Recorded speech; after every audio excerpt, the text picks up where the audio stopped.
একটা নতুন বছরের নতুন ব্লগ নিয়ে তোমাদের সাথে চলে এসেছি। তো হ্যাপি নিউ ইয়ার সবাইকে। সবার খুব ভালো কাটুক 2025। আমার 2024 খুব একটা ভালো কাটেনি, খারাপটাই বেশি কেটেছে। আর যেই জিনিসটা আমি হারিয়েছি পৃথিবীতে কেউ কারো এরকম কারোর সাথে না হোক, আমি এটাই ঠাকুরের কাছে প্রে করবো।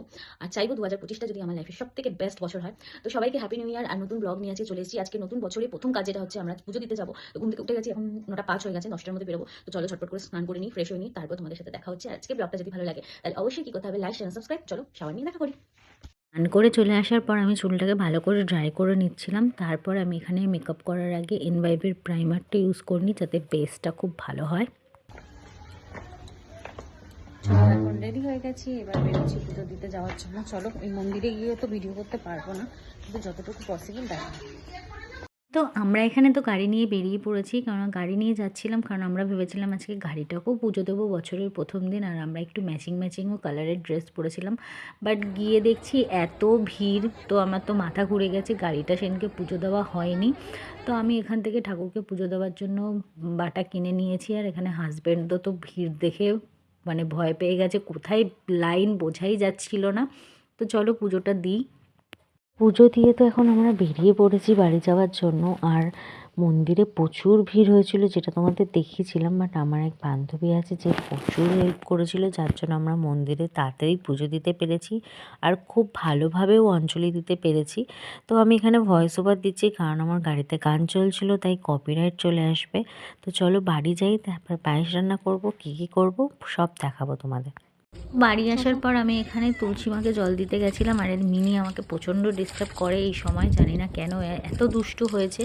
তুলসী ঠাকুরকে জল দেওয়ার পরে আমি সোজা চলে এসেছি হচ্ছে ঠাকুরের জন্য পায়েস রান্না করতে। এখানে আমি দুধটা জাল দিয়ে নিয়েছি ভালো মতন, তারপরে চালটা দিয়ে দিয়েছি।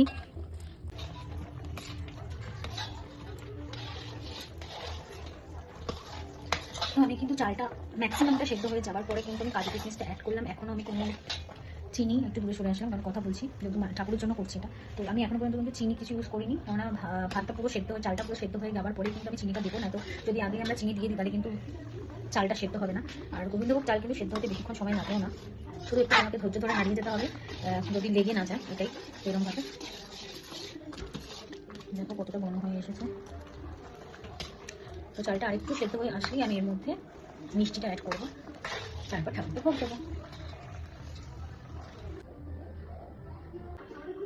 তো আমার পায়েস রান্না তো রেডি, একটু এটা ঠান্ডা হোক, ততক্ষণ আমি ঠাকুর ঘরটাকে একটুখানি গুছিয়ে নিই, ঠাকুরকে ঘুম থেকে তুলে একটুখানি সিংহাসনটা পরিষ্কার করে নিই, তারপর ঠাকুরের প্রসাদটা দেবো। তো চলো ঠাকুর ঘরে যাই।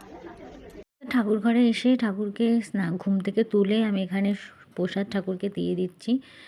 তো পায়েস সব সব ঠাকুরকে আমি পায়েস দিয়েছি। এখানে বড় মাকেও আমি বাড়িতে এনেছি, তো বড় মাকেও পায়েস দিলাম। তো পুজোটা তো খুব ভালোভাবে কমপ্লিট করলাম। আর প্রথম বছর ঠাকুরকে পুজো দিতে পারলে যে মনটা কতটা শান্তি হয়, সেটা আলাদা করে বলার বা বোঝানোর তো দরকার পড়ে না। তো প্রথম বছরটা পুজো দিয়েই স্টার্ট করলাম, যাতে পুরো বছরটা ভালো যায়, কারণ আগেও বলেছি 2024 একটা খুব একটা ভালো যায়নি আমার। তো পুজো দেওয়ার পরে আমার প্রচণ্ড খিদেও পেয়েছিল, প্রায় তখন 1:30টার কাছাকাছি বাজে। আমি একটু মুড়ি দিয়ে একটু তরকারি খেয়ে নিচ্ছিলাম। খাওয়া দাওয়া কমপ্লিট করে আমি ছাদে এসেছিলাম। ছাদের অবস্থা খুব খারাপ, আমার এখানটা না জল, ট্যাঙ্ক থেকে জল পড়ে পড়ে পুরো ঘরটা ড্যামেজ হচ্ছে। আর আমরা কিছুদিনের মধ্যেই ছাদে কাজ করাবো, ইচ্ছে আছে। দেখো কত ময়লা জমেছে। এই সব ময়লাগুলো আমি এক জায়গায় করেছি, তো এর জন্যই ছাদে কাজ করানোর ভাবনা চিন্তা রয়েছে। তো ছাদ থেকে নিচে এসে খেতে বসে পড়েছি, যেহেতু বললাম অফিস আছে, অনেক কিছু নিয়েছিলাম খাবারে। তো খেয়ে দিয়ে আমি এখন রেডি হয়ে বেরোচ্ছি অফিসের জন্য। ভাবলাম রেস্ট করব, বাট ভাবলাম বছরের প্রথম দিনই একটু দেরি করে যাবো, এটা ঠিক না। তাই একদম রেডি টেডি হয়ে অফিসের জন্য বেরিয়ে পড়েছি। তারপর অফিসে গিয়ে আমার যে কাজগুলো থাকে, যেগুলো আমার করার, সেগুলোকে আমি একটু ভালোভাবে দেখে নিলাম যে কী কী বাকি আছে করার। তো সেগুলো এখন করব। তো এখানেও আমি বন্ধুবান্ধব সব ওদের সাথে কথা বলছিলাম আর কাজ করছিলাম।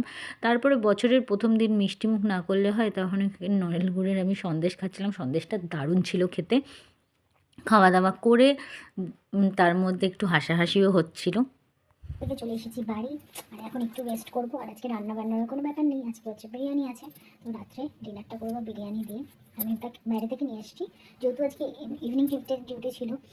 আর বাড়ি ছিলাম না বলে, না তো আজকে প্ল্যান ছিল বাড়িতেই ফ্রাইড রাইস আর চিলি চিকেন করবো, বাট সেটা পসিবল হয়নি বলে একমাত্র উপায় তারপরে সেকেন্ড অপশন যেটা আছে সেটা হচ্ছে বিরিয়ানি। তো বিরিয়ানি নিয়ে এসেছি।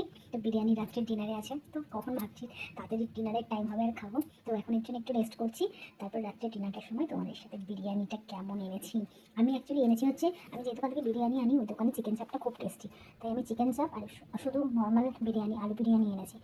চিকেন চাপটা অসাধারণ খেতে। হয়তো মনে করবি আলু বিরিয়ানি, বাট চিকেন চাপটা আমার দুটো চিকেন পিস খেতে পারবো না, ওর জন্য বিরিয়ানি শুধু নর্মাল চিকেনটা, ওটা আমি চিকেন চাপ দিয়ে খাবো। তো জাস্ট ডিনারটা কখন করবো, আমি কথা বলছি মনে হচ্ছে কখন খাবো। তো যাই হোক, এখন একটু রেস্ট নিই, তারপর ডিনার করার সময় তোমাদের সাথে দেখা করছি। তো আমি তো এখন বিরিয়ানি দিয়ে ডিনার করতে বসে গেছি। আর এত ঝরঝরে ভাত, আর বেশি অয়েলি না, এর জন্য আমার আরও বেশি ভালো লাগে। আর রাইসটার মধ্যে খুব ফ্লেভার আছে। আর এইটা হচ্ছে সেই চিকেন চাপ, তো এটা তো জাস্ট অসাধারণ। তো আমি সবাই আমরা বসেছি, হাজব্যান্ড এদিকে খেতে ব্যস্ত, আর আমি চিকেন চাপটা দিয়ে যা অসাধারণ খেলাম আজকের রাত্রের ডিনারটা, কি বলবো তোমাদের। তো এখনও জিভে জল আসছে। তো দারুণ একটা ডিনার করার পর এখন তো ঘুম দেবই, তার আগে একটু স্কিন কেয়ার করে নিলাম। আর আমার স্কিনে না এরকম পিম্পলস হলে দাগগুলো থেকে যাচ্ছে, আমার খুব বিরক্তি লাগে, জানা না কেন হয় এরকম হচ্ছে। তো যাই হোক, এখন ঘুমাবো। আর বছরের প্রথম দিনটা এইভাবেই কাটালাম। তোমাদের যদি ভিডিওটা ভালো লাগে তাহলে অবশ্যই লাইক শেয়ার সাবস্ক্রাইব করো। দেখা হবে নেক্সট ভিডিওতে। টাটা।